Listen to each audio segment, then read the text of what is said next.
প্রতি মিনিটে যা ঘটে, এই পৃথিবীতে প্রতি মিনিটে যা যা ঘটে, এক হচ্ছে 105 জনের মৃত্যু হয়, 250 জন শিশুর জন্মগ্রহণ করে, 360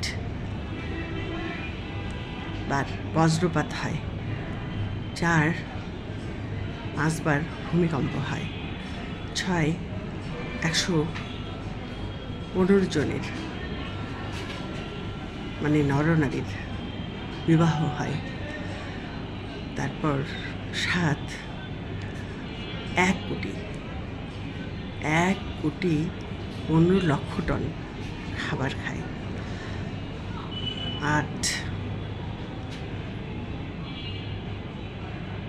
2,55,000 গাছ কাটা হয়।